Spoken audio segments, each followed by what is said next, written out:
Hey, welcome back and welcome if you're new. So I took a poll on my Instagram and today I'm going to be showing you guys how I completed this set using Saviland Extendo tips and Vrenmol purple polygel kit.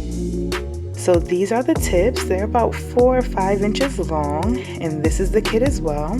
We have dream purple, glitter purple, glitter purple again but a different one, purple cat's eye, light purple, and then the magnet for the cat's eye as well.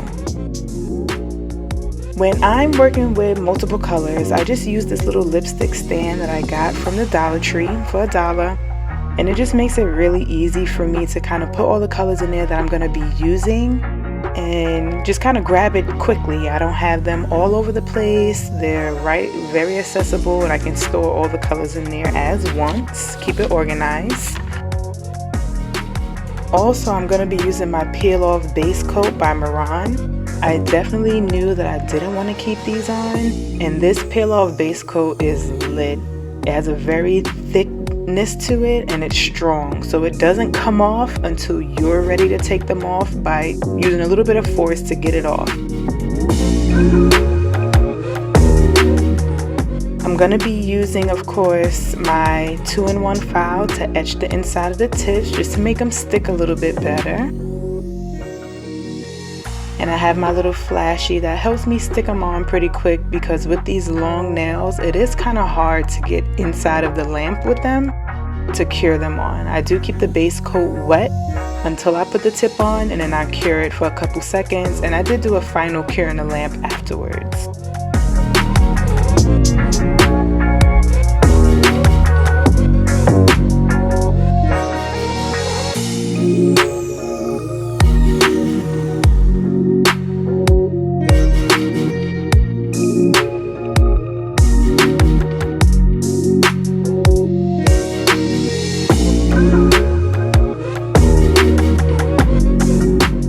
I did end up redoing the first finger, and that's because the nail grows a little bit crooked, and because I know that I always take a little special attention to it to make sure that when I put my hand up it is on straight. So like I said, I just redid that one real quick and easy. You saw how easily I peeled the tip off, and that's, like I said again, what I like about this Peel Off Base Coat. It lasts through filing and everything, so it's pretty strong and it holds on good. I didn't do any nail prep. I literally just went straight on with the base coat, put the tips on, and kept it pushing because I knew I would be taking these off.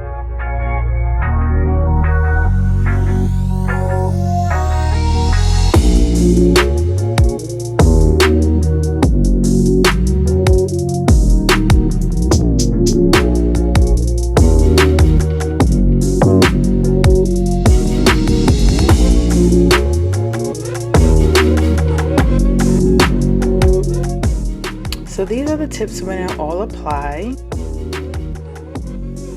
I do go in and I clip them to the desired length that I want, just making sure that they're all even. When my cuticles line up, I do want to make sure that they're all the same length.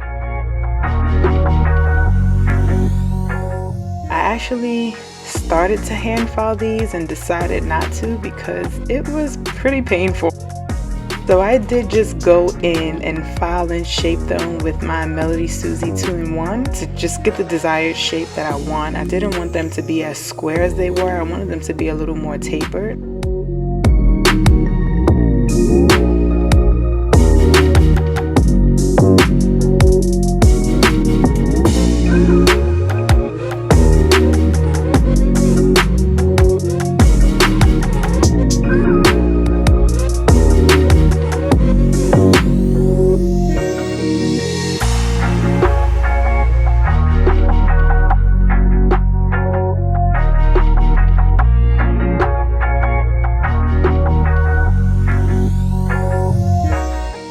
I'm going to be also using my Saviland slip solution to complete this set, and I actually really like this one a lot. Like I said in my last video, I started using this because due to the pandemic, alcohol wasn't really available. It also helps clean out my brushes too. It keeps my brush pretty clean. I don't get polygel or gunked up into the brush. So I go to this one all the time. Only just recently I was able to buy alcohol again. My sister actually brought it over, so I'm really happy about this.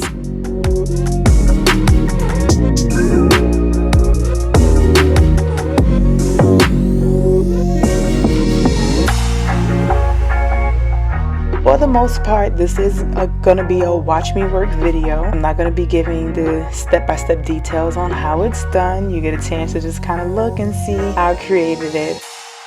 Future videos will be more in detail in regards to what I'm doing, the products that I'm doing, how I'm using them.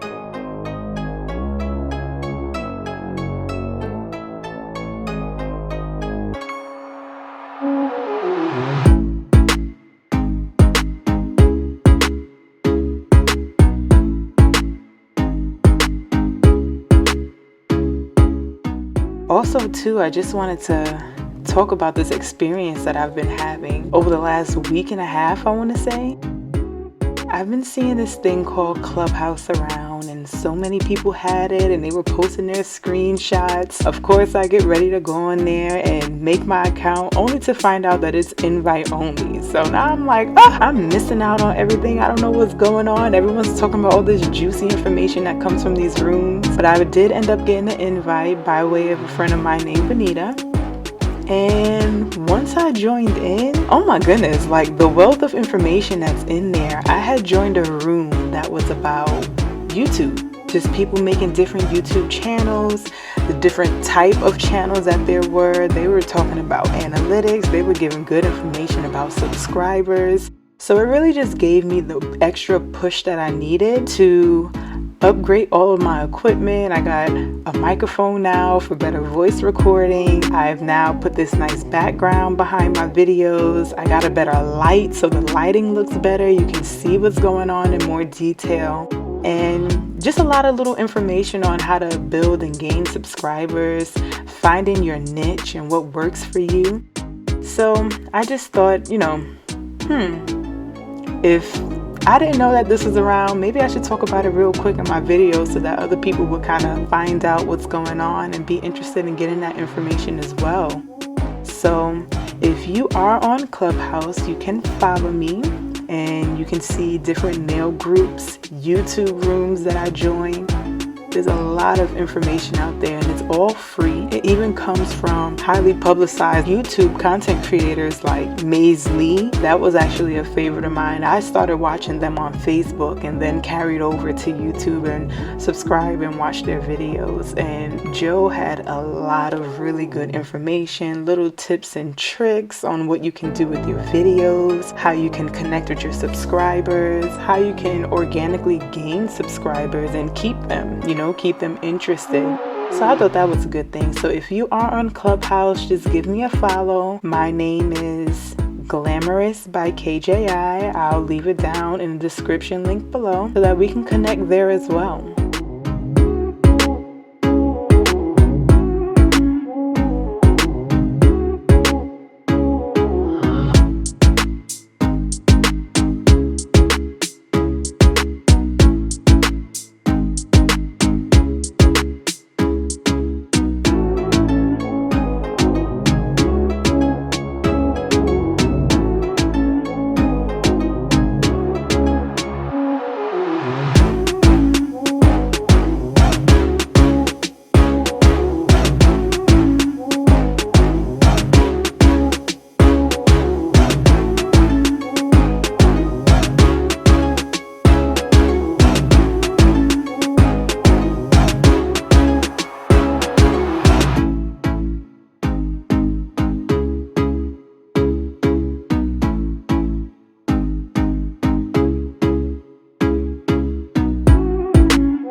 did cut out a lot of the filing just to kind of cut the video down a little short. At first this video was aiming at almost 30 minutes long, and that was even with the fast forward on the nail application.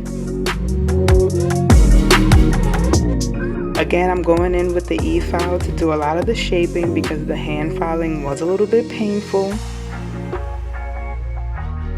I'm just making sure that I go in and touch up those cuticle and the side walls very well. Make sure my cuticles are really flush.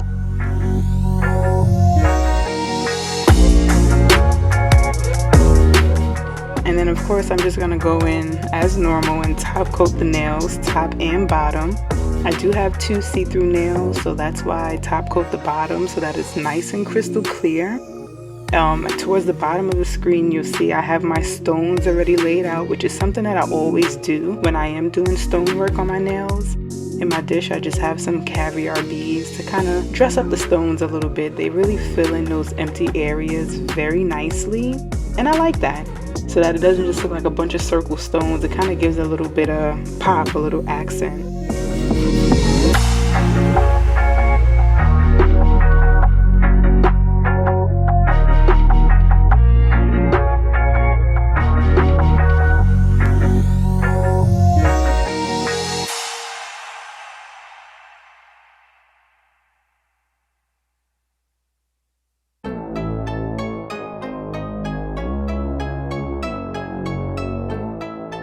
I'm going in with some Model 1's nail drill gel. That's how they have it listed on their website.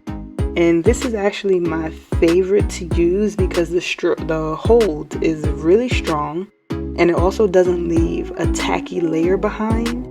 For example, let's say I did a full nail full of rhinestones. I can literally just cover the entire nail with the Model 1's gel and cure it. Nothing's sticky, nothing's collecting and gathering up on my nail. I don't have to wipe it down with alcohol. And like I said, the hold is really strong. I know I took these nails off with no problem, but on my current set of nails, I'm going on week 4 and I lost only 1 stone. I am a mom of 3 and I use my nails almost like tools. I'm very rough. I'm always doing this, picking this up, prying this and that open, and my stones stay all the time using the Model 1's gel without any problem.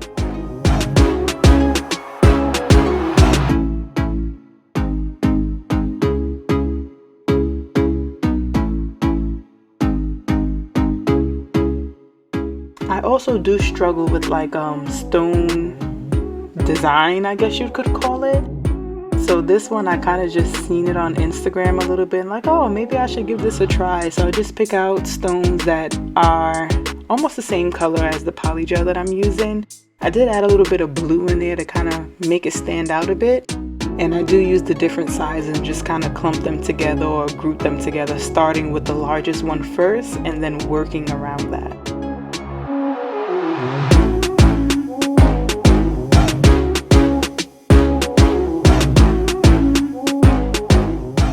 I did originally plan to bring those stones all the way down to the bottom, but I figured I'm going to be popping these off anyway, so I'd rather not waste them.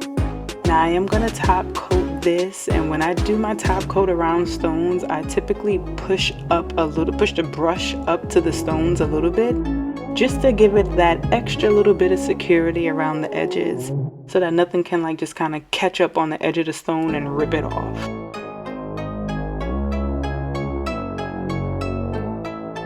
I'm going to be using my Young Nails clear acrylic as well as the Saviland nail art gel to be doing that new technique where you are drawing like a nail art and you cover it with the acrylic to kind of give it a 3D effect.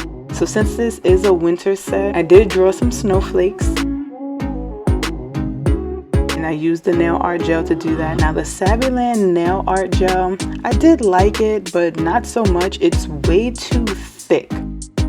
When I put the polish onto the nail, you can always see like a little indentation of the brush, because again, it's very, very thick, the viscosity. It's not like regular gel polish. It's not smooth and liquid type like that. It's almost like a a little paste, I guess you could say, that I'm painting onto the nail. So I do that, and then I cover it with the acrylic while it's still wet. I don't cure it. Stick my hand in the lamp, and then I dust off any excess. And it gives it, like I said, this 3D, like a raised effect, versus it just being a flat snowflake that was drawn.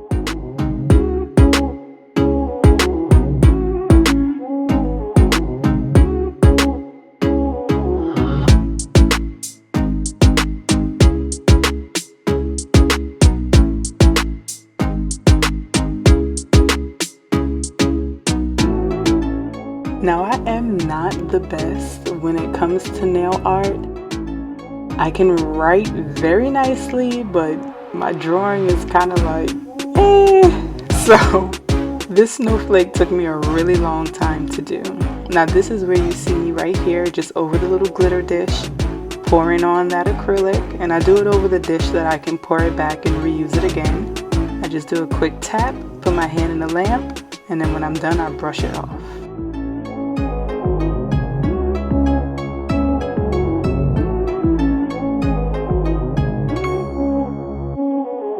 Also as well, when I watch YouTube videos and I used to see these nails so long, I would always wonder, like, how come they're so thin? Like, where's the apex? Where's this? Where's that? It wasn't until I did these nails myself that I realized these nails are heavy. They are very heavy. Even during the filing process, like I said, I did cut a lot of it out, but during the filing process, I was filing off a lot of the product to try to lighten the nails up a bit. But in Clubhouse today, I did speak with a nail group that was just saying that maybe I'm just not used to it. You know, a lot of those girls wear Extendo nails, and they were just saying that's normal. Like, until you get used to it, you'll always feel that way because the nails are coming out so much longer than a normal set of nails would. Like, even a long set. I have those on and it feels like nothing. But this set right here, I was like, my goodness, these are heavy. I couldn't turn my doorknob. I had to like push my fingers inwards. Maybe I'll practice again later on and wear them for a little while longer to kind of get used to that feel. But I don't think I'm ready for Extendo nails just yet.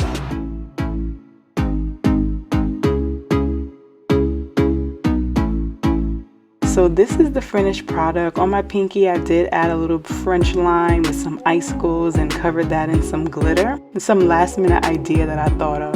And I always do my thumbs a little bit shorter to make it easier to text and undo my daughter from her car seat. So that's just a habit. Anytime you see my nails, the thumb will typically be a little bit shorter than the rest. But I do want to thank you for watching. I really appreciate you being here. Hopefully you like, comment, and subscribe. And you can also visit my online nail store and follow me on all social media platforms at Glamorous by KJI. See you on the next one.